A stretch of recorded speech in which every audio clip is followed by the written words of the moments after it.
Ce soir, l'heure est grave.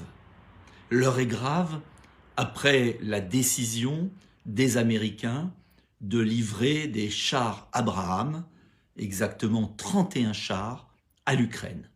Ce faisant, Joe Biden permet à l'Allemagne, qui avait mis une condition, de livrer des fameux chars Léopard 2. L'Allemagne va en livrer 14. Cela s'ajoute aux 14 chars britanniques déjà livrés, aux 14 chars que Léopard que la Pologne veut livrer. Et pire, l'Allemagne a indiqué qu'elle voulait à terme avoir 112 chars Léopard en Ukraine. On s'achemine vers une surenchère sans précédent qui peut précipiter l'Europe dans une troisième guerre mondiale. Je pèse mes mots. Ce qui s'est passé ce soir est gravissime. Ils sont devenus fous.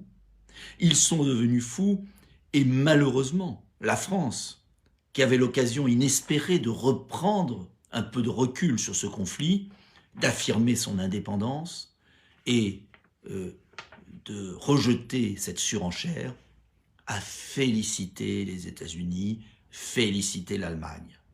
C'est gravissime ce qui se passe. C'est gravissime, pourquoi?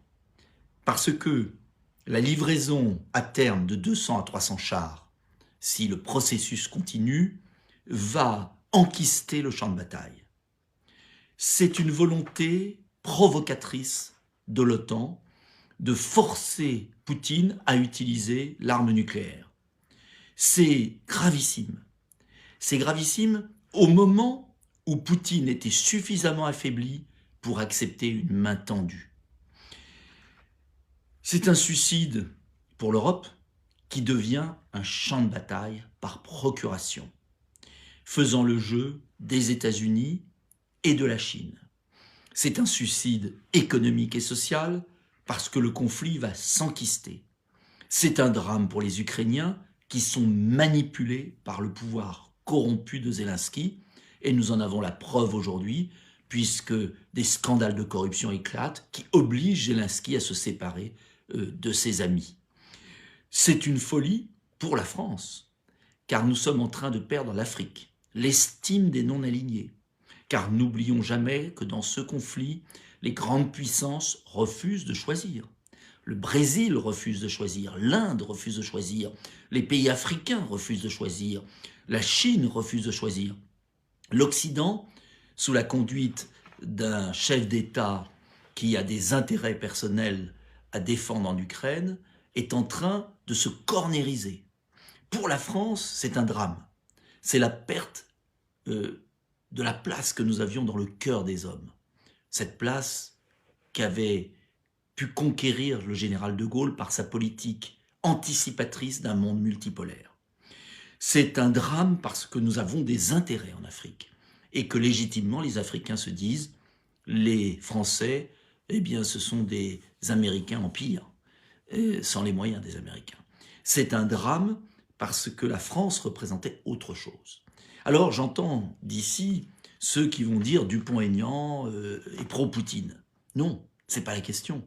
Imaginez qu'on est en train de ruiner pour 20 ans, si ce n'est pas 50 ans, le continent européen pour un désaccord territorial sur une région, le Donbass, à population russe, que se dispute une récente république ukrainienne et la Russie. Je vous rappelle que les 2/3 de l'Ukraine ont été russes pendant plusieurs siècles. Ça ne légitime pas, bien sûr, l'annexion, mais de grâce, à ce moment-là, va-t-on déclarer la guerre à tous les pays qui ont des conflits territoriaux? Bien sûr que non. Une voie de paix est possible, je la rappelle. Cessez-le-feu, démilitarisation de l'Ukraine, engagement à ne pas rentrer dans l'OTAN, zone neutre, indépendante ou autonome pour le Donbass, et retrait des troupes russes. C'est possible. L'avenir du continent européen dépend de notre capacité à retrouver une belle alliance avec la Russie. Ils ont les matières premières, ils ont la science, nous avons la science, la technologie, l'industrie. Le poids de l'Europe au XXIe siècle dépend de ce lien que, bien sûr, les Chinois et les Américains ont cassé avec cette guerre d'Ukraine. Zelensky sacrifie son peuple sur l'autel d'intérêts extérieurs à l'Europe. Voilà, je me battrai jusqu'au bout contre cette décision de co-belligérance et je demande solennellement un débat au Parlement car en approuvant, en se félicitant, c'est le terme de la France, de cette décision de surenchère, nous entrons de fait dans une co-belligérance dans ce conflit gravissime et j'estime que le Parlement français devrait voter. En tout cas, je vous invite à diffuser ma vidéo à contre-courant de l'hystérie qui s'est emparée de médias complaisants, qui n'ont aucune culture historique et qui ne se rendent pas compte sur quel terrain glissant nous emmène Joe Biden et les Américains et Emmanuel Macron, les Allemands et Emmanuel Macron. Je vous invite à m'aider. Nous sommes très peu nombreux à porter une autre voix. Cette voix, plus que jamais, nous avons besoin de la porter. Plus que jamais, nous avons besoin de votre soutien, car ce qui est en jeu là, c'est l'avenir de l'Europe, c'est la paix, c'est la guerre.